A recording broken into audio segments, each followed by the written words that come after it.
Tom was an ordinary young man. He lived in a quiet town, worked at a small repair shop, and liked simple things. He didn't care much for technology or fashion. On weekends, he visited local thrift stores to find small, strange items that caught his eye. He didn't collect anything special. He just liked old things with mystery. One cloudy afternoon, Tom walked into a dusty old thrift shop on the corner of Hill Street. He had never seen this shop before. The sign outside read "Old Treasures." One of a kind in faded gold letters. The door creaked as he entered. The place was quiet, and the air smelled like old paper and metal. Shelves were packed with books, toys, clocks, and strange tools. A soft chime rang above the door, and a voice called from the back, "Just looking?" or searching for something special. Tom turned and saw an old lady sitting behind a glass counter. Her gray hair was tied in a neat bun, and her eyes looked cloudy but sharp. She smiled gently. "Just browsing," Tom said, walking slowly around the shop. He looked at a row of watches, then a collection of old coins. But something pulled his attention to a small wooden box sitting on the shelf behind the counter. "What's that box?" he asked. The old lady tilted her head. "Ah, that one. You have a good eye." She reached for it and placed it on the counter. "Found it in an old house years ago. No one ever asked about it until now." Tom opened the box. Inside, on a dark cloth, was a simple silver ring. It wasn't shiny. It looked handmade plain, no markings, no designs. But it seemed warm, not just in color, but in feeling, as if the ring was alive. He touched it. A soft warmth spread through his fingers, almost like a heartbeat. "Feels strange," he said. "That ring chooses its wearer," the old lady said. "Not the other way around." Tom chuckled. "You make it sound magical." She just smiled. "Sometimes, strange things find the right people. Like the ring wanted him to take it." "How much?" $5, she said. He took the box and left the shop. Outside, the sky had grown darker. A soft wind blew down the street, carrying the scent of rain. Tom went home, placed the ring box on his desk, and forgot about it for the rest of the evening. He made tea, watched a space documentary, and fell asleep early. But deep in the night, something strange happened. The ring box opened by itself. A faint glow came from the ring. Soft white light shimmered across the room. The ring pulsed once, twice, like a signal. Suddenly, Tom woke up. He didn't know why. He sat up, rubbed his eyes, and looked around. Then his eyes landed on the glowing ring. What the? He got out of bed and walked to the desk. The ring was shining, not brightly but enough to light up his hand as he picked it up. Curious. He slowly slipped it onto his right hand's ring finger. The moment it touched his skin, the ring tightened. Painfully, but firmly, as if it didn't want to come off. Then, a flash of light burst through his vision. Tom gasped and stumbled back. A soft voice whispered in his head. "Bond established. Connection complete." Tom froze. He looked around. No one was there. "Hello?" he said, voice shaky. No answer. Only silence. Then the voice returned, softer this time. "Do not be afraid. I am Lee Ray. I sense your thoughts. The bond is active." Tom grabbed his head. Was he dreaming? Was he sick? Who are you?" he whispered. "You placed the ring? The ancient bond is now shared?" "I come from the stars." Tom shook his head. This couldn't be real. Rings didn't talk. He must be imagining things. He was tired or getting sick. He tried to pull the ring off, but it wouldn't move. It felt like part of his skin now. "Take it off," he whispered. "This is crazy. The bond cannot be undone by force, only through understanding." Tom sat down, breathing hard. The voice was calm, not scary. It didn't feel dangerous, in fact. He felt strangely comforted, like someone was there with him, watching kindly. "Is this a dream?" he asked. "No, human. This is real. Our link is true. Through this bond, I learn you. You learn me." Tom stared at the ring. "I didn't mean to bond with anyone. I just bought it at a thrift store. The ring is not a toy. It is a symbol. a connection between two beings. My people use it for unity. Tom blinked. Wait, are you saying this is some kind of alien ring? Yes, it is called a heart link. Once joined, two minds may speak across space. You have chosen. Tom's heart pounded. No, I didn't choose anything. Yet the ring chose you, and now we are one. He leaned back in the chair, stunned. The room was quiet, except for the sound of wind outside the window. Somewhere far away, a bond had been formed between a human and something from another world. Tom didn't know what to think, but deep inside, part of him whispered, "This is just the beginning." Tom woke up late the next morning. His head felt heavy, and his dreams had been full of light, stars, and strange whispers. At first, he thought everything that happened the night before was just a dream, but the ring was still on his finger. It looked the same plain, silver and smooth, but he could still feel a soft warmth coming from it. It was like a gentle touch. On his skin, he tried again to pull it off. It didn't move. It was stuck like it had melted into him. He sighed and walked to the mirror. "Okay, ring," he said, half joking. "If you're real, talk again." For a few seconds, nothing happened. Then the soft voice returned inside his mind. "I hear you, Tom." He jumped back. "You're still there?" "Yes, the bond remains. We are linked." Tom shook his head. "This can't be real. This has to be some kind of trick. Or maybe I'm sick." "Your mind is strong. You are not sick. You are simply connected." Tom sat down on the bed. His hands trembled a little, but he was more confused than scared. "What exactly are you?" The voice paused, then replied, "I am Lee Ray. I come from the Enreen, a peaceful people from the Alaris star cluster. I am a diplomat. I use the heart link to understand others, to build trust, to share thoughts." Tom rubbed his forehead. "Okay, so you're some kind of alien ambassador, and this ring connected us?"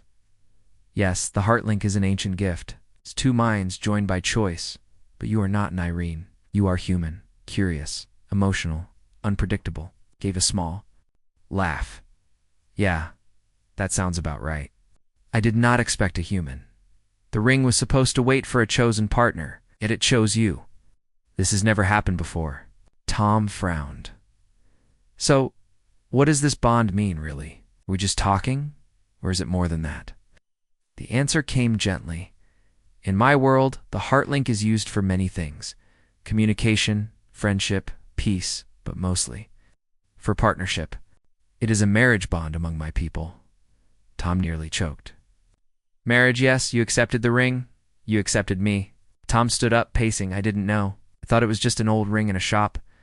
Your world does not understand our ways. That is clear. But now the bond is active. Our thoughts may be shared. Our feelings may pass between us." Tom paused. "Feelings?" Suddenly he felt something strange, like a wave of calm and curiosity, entered his chest. It wasn't his own emotion. It was soft and warm, like being wrapped in a gentle hug. His breathing slowed. "That is me. You feel my presence?" Tom stared out the window. The sky was blue and peaceful. Birds flew over the trees. It was a normal Earth day, yet everything felt different now. "I don't know what to do," he whispered. "Neither do I, Tom. This is new for me too. But we must learn together." He felt her calmness again, like a steady hand on his shoulder. It helped after a long pause. Tom asked, "Can you see what I see?" "Not exactly. I feel what you feel. I can sense your emotions.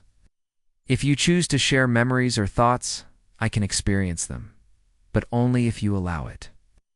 Tom picked up a photo from his desk. It was of his family, his parents, his little sister Mia, and himself. He focused on the memory of that day, a picnic near the lake. "Ah, I see a small body of water, green trees, laughter. A girl who looks like you." Tom smiled. "That's Mia, my sister. She is precious to you." He nodded. "Very. You have strong love for your people. That is rare. Many species hide their feelings, but humans, you feel everything." Tom sat down again. "What about you? Can I see your world? If you wish, I can show you a memory. He closed his eyes. Soft pulse came from the ring. Then, suddenly, he saw a glowing landscape. The sky was violet, with twin moons. Tall crystal trees sparkled in the wind. A city of light floated. Above, silver waters. Strange tall beings walked peacefully among floating orbs. Tom opened his eyes, breathless. That's your home? Yes, that is the city of Valana, my birthplace. It is beautiful, but also lonely. Why lonely? Because I have searched for connection for many years. The Heartlink was meant to join me with another Nareen, but now it has joined me with you. Tom didn't know what to say. He never expected his life to change like this. One moment he was just a regular guy. Now he was bonded to an alien. Being from another world, I didn't ask for this, he whispered. Nor did I, but perhaps there is a reason.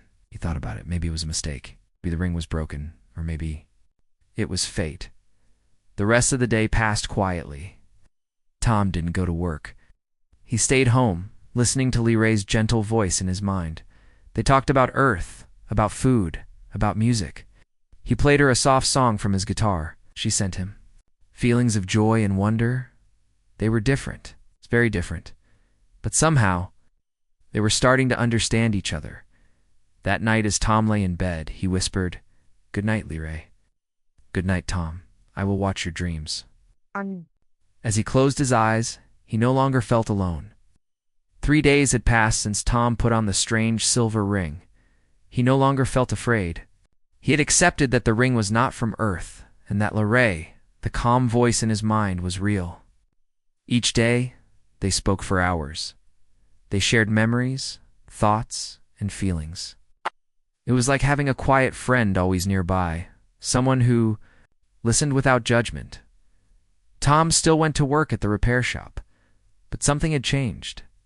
He felt different inside, more alert, more curious, more connected. Lee Ray didn't always speak unless he spoke first, but he could feel her watching through the bond. He felt her joy when he fixed an old radio, felt her sadness when she saw a picture of Earth's war history, and he felt her calm wonder whenever he looked at the stars. One evening, as the sun set behind the trees, Tom sat on his porch, staring up at the sky. "Lee Ray," he said quietly, "where are you right now?" "I am near. Closer than before." "Near?" he asked. "What do you mean? My ship has entered your star system. I came to see you." It's face to face. Tom's heart skipped a beat. "You're here on Earth?" "Not yet, but I am coming. The bond pulled me toward you. I felt your thoughts clearly. I had to see for myself." He stood up quickly. "You're telling me a spaceship is coming here? To me?" "Yes, tonight." Tom's eyes widened. He looked up again. The sky was growing darker. A few stars twinkled above. Then he saw it something. Small, moving fast across the sky, not blinking like a plane. Just a soft white light, silent and smooth. It slowed down, then it vanished behind the hills near the forest. Tom's heart pounded. "Did you just land?" "Yes, I am near the woods behind your house. Come, if you are ready." Tom didn't even think. He grabbed his flashlight and jacket, slipped on his boots, and hurried down the back trail behind his house. The forest was quiet, only the sound of crickets and soft wind in the trees. As he walked deeper, a low humming sound touched his ears. It was soft, almost like music, coming from the distance. Then he saw it. A glowing silver craft, shaped like a smooth oval, hovered a few feet above the ground. Blue light circled its edges. It didn't look dangerous. In fact, it looked peaceful, like something from a dream. The door slid open with a soft hiss. Tom stopped. His breath caught in his throat. A figure stepped out. She was tall, almost 6 feet. Her skin was a soft blue with a faint glow, like moonlight on water. Her eyes were large, silver, and full of light. She had no hair, but her head was smooth and elegant. Her clothes flowed like silk, glowing faintly. Tom didn't move. The figure smiled gently. "Tom," she said aloud, her voice the same as the one in his mind. "Lee, he whispered. She nodded.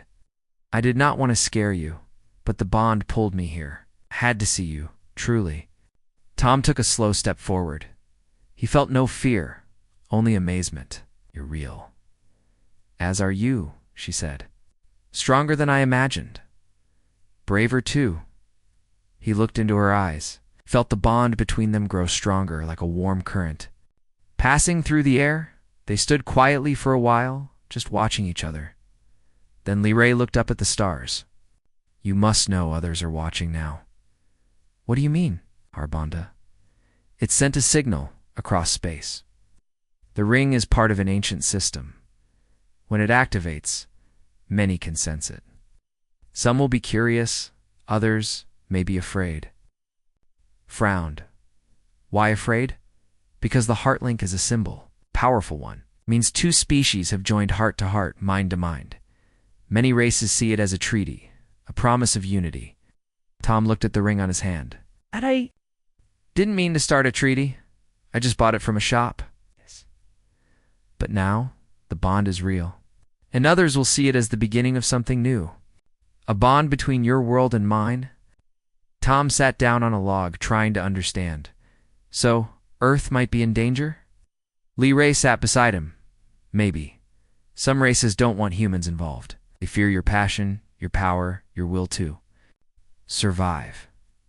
But others will want to meet you, learn from you." Tom was quiet for a moment. "And what do you want?" Lee looked at him. "I want to know you more, to see what this bond can become. You may not have meant to choose me, but now that we are linked, I believe it was meant to be." Tom smiled a little. "You talk like you believe in fate." "Not fate," she said, "but purpose." They sat together in silence as the night deepened. Owls hooted in the distance. Fireflies danced near the trees. Then Lee stood. "Come, I will show you my ship." Tom followed her up the ramp into the glowing craft. Inside, the walls were smooth and silver, like flowing metal. Strange lights moved slowly across the ceiling. A floating chair hovered in the center, and clear panels showed the forest outside like windows. "It's beautiful," Tom said. Lee smiled. "And now, it is yours to explore." Tom walked around slowly. Everything was peaceful, quiet, alive. He stopped near a panel that showed the Earth from above. "This little blue planet," he said softly, "has no idea what's coming, does it?" Lee touched his shoulder. "No, but it has you." Turned to her, "Then maybe that's enough." Tom sat inside Lee's ship, staring out the clear panel that showed the Earth below. The planet looked small and quiet, floating in the darkness of space. Inside the ship, everything was calm. The soft lights glowed and the air felt clean and warm. Lee stood beside him, her silver eyes watching him carefully. She could feel his thoughts through the bond. He wasn't afraid, but his mind was full of questions. "You said the ring is part of something bigger," Tom said finally. "Something ancient. Can you explain?" Lee nodded. The heart link was created thousands of years ago by a race known as the Eldari. They were explorers, peacekeepers, and builders of knowledge. They wanted to stop wars between star systems. So they made these rings devices that could link to minds across any distance. Once joined, the two people would feel each other's thoughts and emotions. That way, enemies could learn to understand each other. Tom listened carefully. Lee continued. Over time, other races began using the Heartlink too. Some used it for peace talks, others for choosing leaders. But among my people, the Enreen, the bond became something deeper. It became the highest form of trust, a marriage bond. Looked down at the ring on his finger. It still felt warm. "So you use it to join hearts, not just minds?" "Yes," Lee said softly. "It is sacred. To link with someone means you must be open, honest. You cannot lie when your thoughts are shared." Tom smiled a little. "Humans lie all the time, even to themselves." Lee looked at him. "I know. Is why this bond is special. You cannot hide from me, Tom, and I cannot hide from you. He thought about that. It was true, he could feel her emotions every time she spoke. When she smiled, he felt a warmth in his chest. When she was sad, he felt a heavy weight inside. It wasn't like reading her mind. It was more like sharing a heart. So now that I've bonded with you, Tom said, what happens next? What does it mean for Earth? Lorraine walked to a glowing table in the middle of the ship. She waved her hand over it, and a star map appeared in the air. Tiny lights showed dozens of planets and systems. One of the lights blinked red. This is the Alaris cluster, she said. My home. And this red signal is your bond with me. It has already been noticed by others. Tom leaned closer. Noticed by who? By other species who watch for heartlink activations. Some are peaceful. Others are not. Tom's face grew serious. Are we in danger? Lorraine didn't answer right away. Then she said, the bond is seen as a treaty, a connection between two races. Even if it was an accident, the ring chose you. That means Earth is now seen as a possible new member in the galactic network. Tom sat down slowly. You mean I just made Earth part of an alien alliance? Yes, she said, and no. The bond alone does not make Earth a member, but it opens the door. Now others will come. Some will want peace. Others may want to test your strength. Tom ran a hand through his hair. All this from one ring. Lorraine stepped closer. This was not your fault. The ring has its own ways. But I believe it chose you for a reason. Tom looked up at her. Why me? You are kind, curious, strong-willed. Your emotions are powerful, yet you listen before you act. That is rare. He gave a small laugh. I'm just a guy from a small town who fixes broken radios. Lorraine smiled. Sometimes the quiet ones change the universe. Tom stood and walked to the window. The Earth still looked peaceful, but he knew that peace might not last. What can we do to prepare? I can teach you, Lorraine said, about the other worlds, the laws, the history, and I can help you learn to use the bond. With time, you will be able to send thoughts, even feelings to others through it. That power can be used to speak for your planet. Tom nodded slowly. So, I become a voice for Earth, if you choose to, Lorraine said. The bond does not force you, it only connects. He turned to her. Then I'll learn. I didn't ask for this, but I won't walk away from it, not if others are watching. Lorraine's eyes lit up. I hoped you would say that. She touched the ring gently. A soft glow spread through it. Let us begin. For the next few days, Tom trained with Lorraine. Not with weapons or machines, but with thoughts. They practiced sending clear images through the bond. Tom pictured a tree, and Lorraine saw it. She imagined a waterfall, and Tom felt the cool splash on his skin. He learned how to block emotions when needed, and how to open his mind to receive hers. She taught him about the different alien cultures, the peaceful heron, the wise Thalos, and the fierce Draxiel.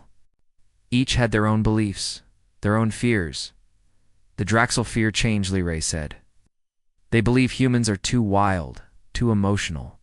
They may see our bond as a threat. Tom clenched his fist. Then they'll have to deal with it. Peace. First, Lorraine reminded him, but strength when needed. That night, as they sat inside the ship watching the stars, Tom asked, Do you think Earth is ready for this? Lorraine was quiet for a long moment. Then she said, No, not yet. You are. Tom looked at her. Then I'll help my world get ready. And deep inside the ring, the glow brightened, like it had heard his promise. A week passed since Tom had bonded with Lorraine and entered her ship. He had learned much about the bond, the galaxy, and the quiet war of ideas happening between alien races. But as his understanding grew, so did the weight on his shoulders.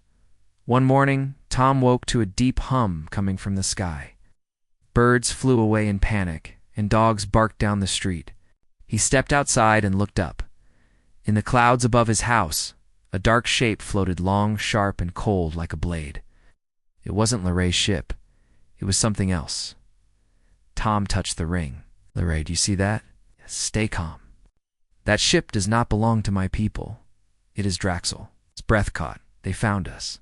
Yes, they are not here for peace. They came to test your world.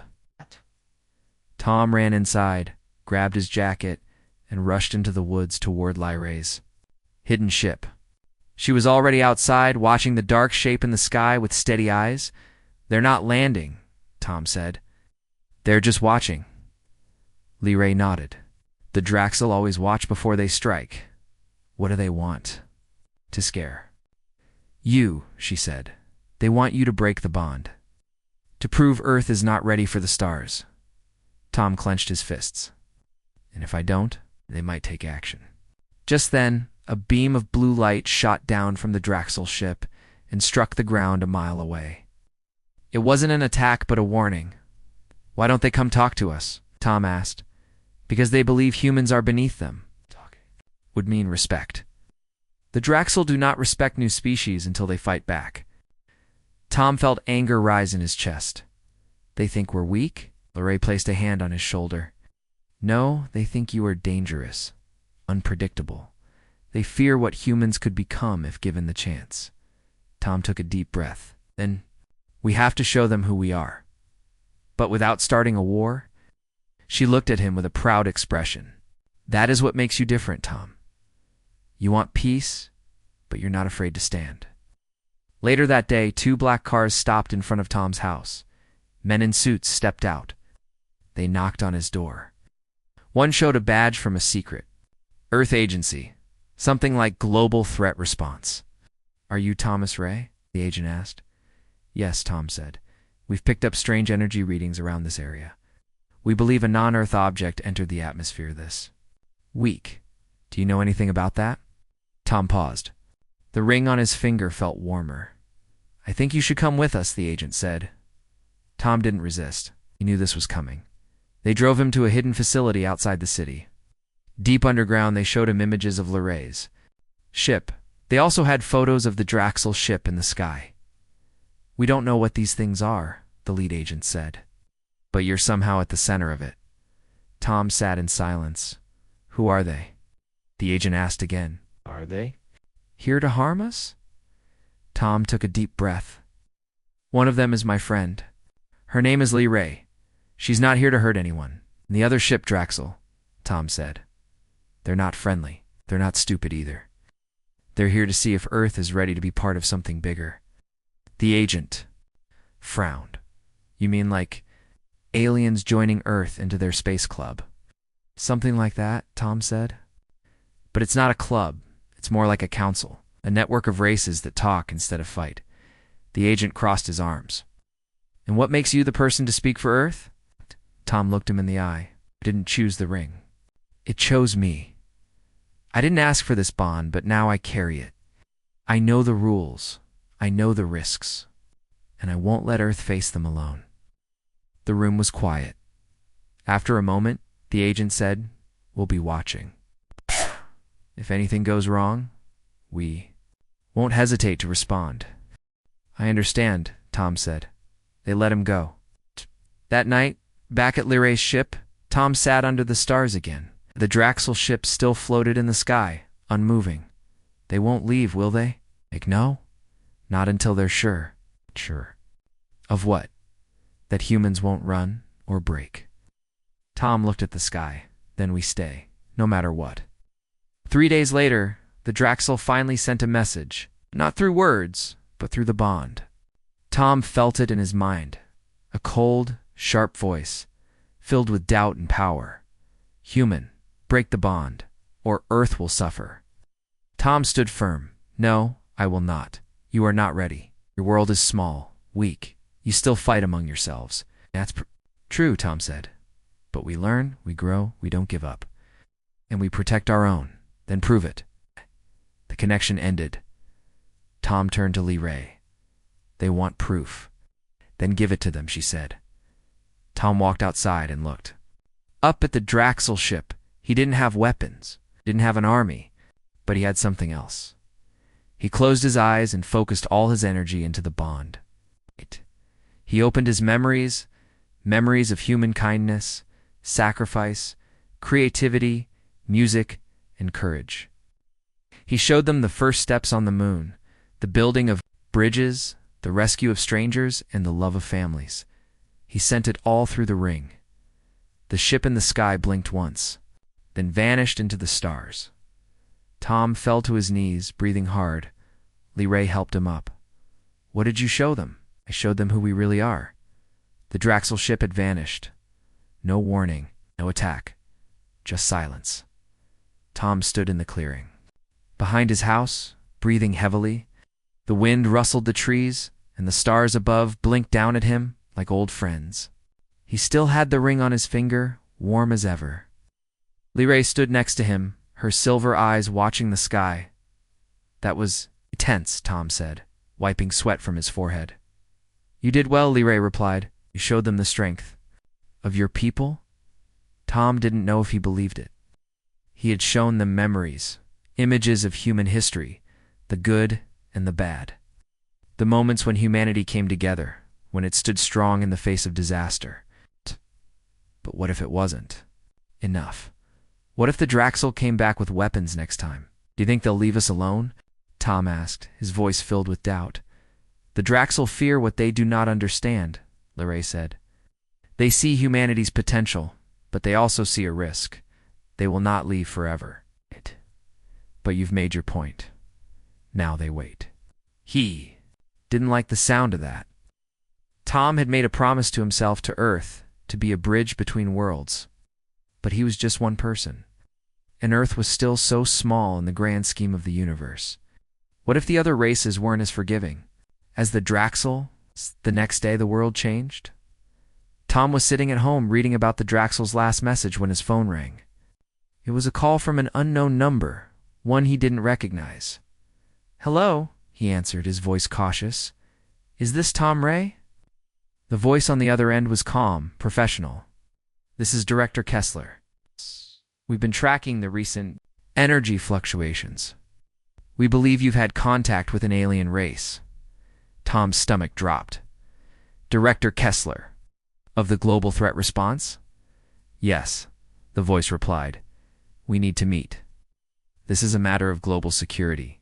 Tom's heart began to race. "Are you talking about the Draxel ship?"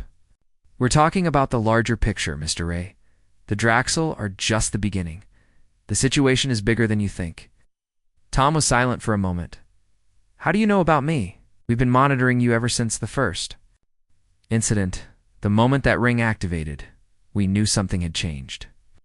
We need to know what you've learned, what you've seen. Humanity's future is at stake." He didn't want to go.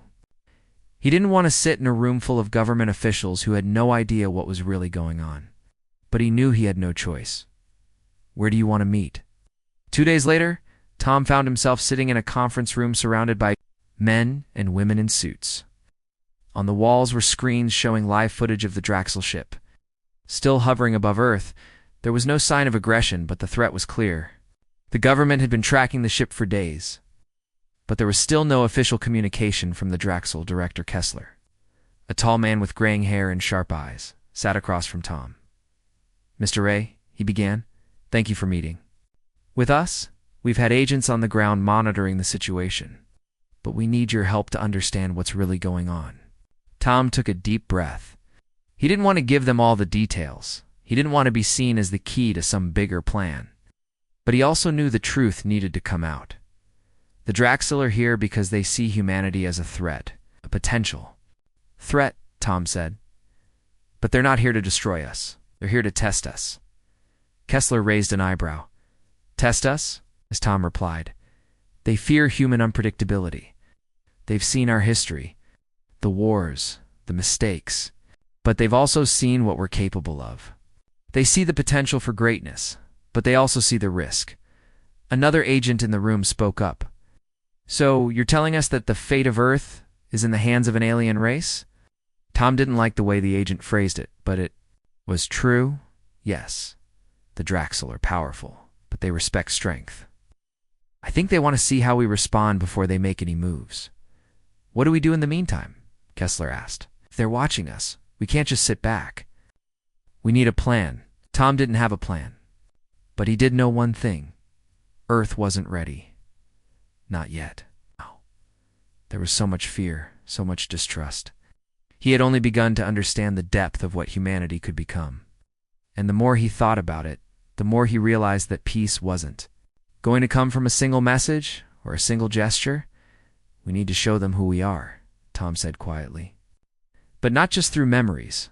We need to prove we're ready as a species. We need to be united, strong, and most of all honest. Kessler looked at him, his expression unreadable. And how do you suggest we do that?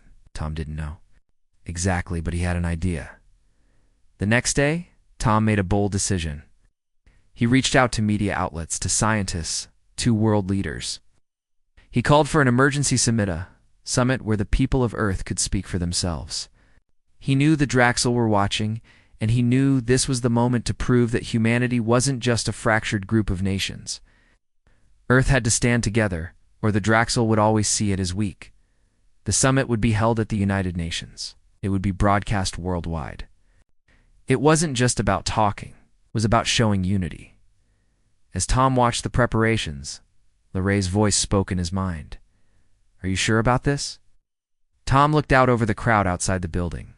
Yes, it's the only way. Then, we stand with you, Tom. We will help you as much as we can. Tom smiled. Thank you, Leray. I think Earth is finally ready to speak for itself.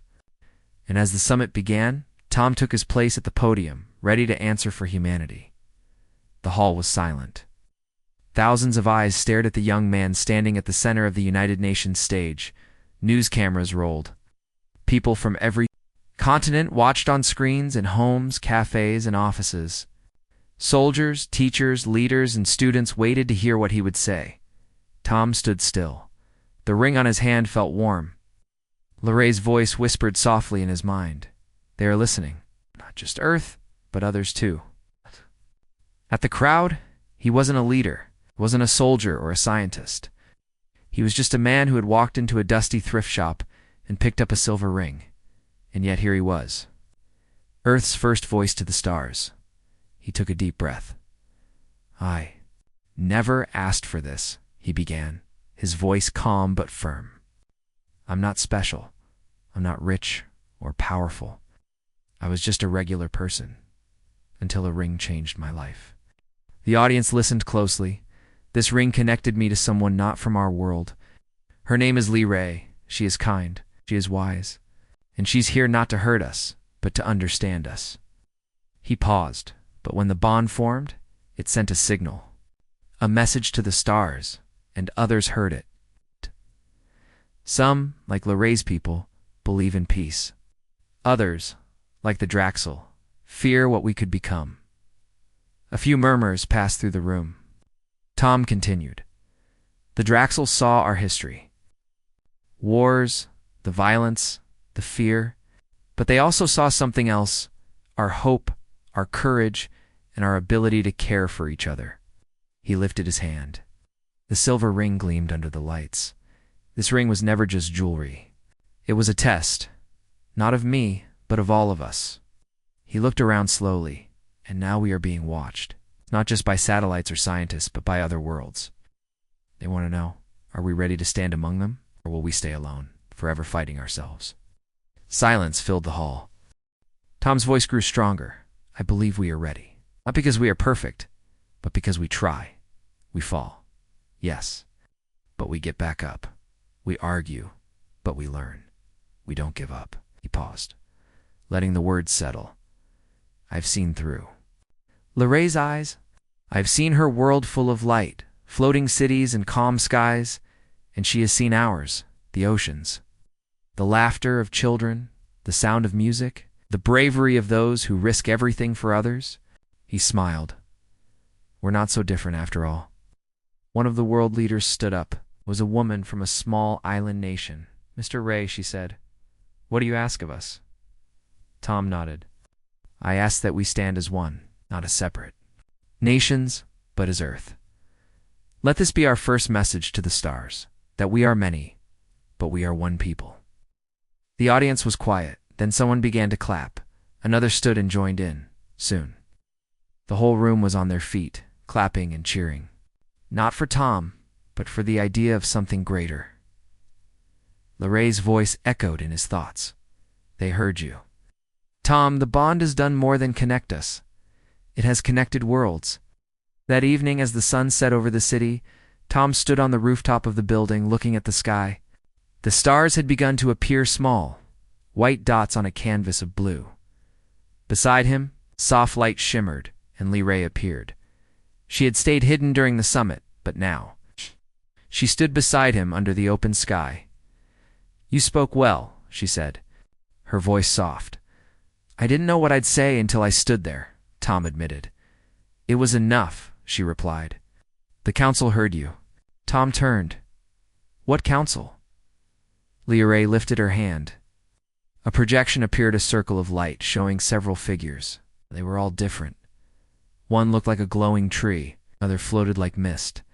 Some had faces, others had none. But all watched with calm attention. These are members of the Galactic Peace Council, Liray said. They have waited to see how humanity would respond. One of the beings stepped forward in the projection. Its voice was soft and echoed like music. We have seen the bond.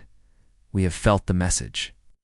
Earth is not yet perfect, but it carries hope. Another being, darker and heavier in shape, added, We feared chaos, but we see balance. Human heart chose peace, even when tested. Tom swallowed hard. So, what does that mean for Earth? The council spoke together. Earth may now enter the circle of observation. It is not full membership, but it is a step. Your planet will be watched, guided, protected. Tom nodded slowly. The Draxel. They will not attack. Answer satisfied them. For now, projection faded. Liray looked at him. You've done what no one else could. He gave Earth a voice. Tom smiled. And you gave me the chance. They stood in silence for a while, watching the stars. Then Liray asked, What will you do now? Tom thought for a moment. I'll live. I'll learn. I'll help people understand. I want to teach others what I've seen, what we can become, she smiled. Then the bond has served its purpose. Tom looked at the ring. Will it ever fade? No, Liray said. It will always remain, but its meaning will grow with you. He reached out and took her hand. It felt warm, familiar. Thank you, he said. For what? She asked. For choosing me, Tom replied. No, Liray said gently. You chose yourself. The ring only helped you see it. That night, all across the world, people looked up at the stars with new eyes. News of the summit spread quickly. People talked not just about the Draxel or the ring, but about unity, peace, and the idea that Earth had just taken its first step into a bigger universe, and in the quiet town where it all began. The thrift shop on Hill Street stood empty once. Again, the sign above it had faded. The shopkeeper was gone, but on the counter, where the ring once lay, now rested a small silver box, waiting for the next story to begin. The end.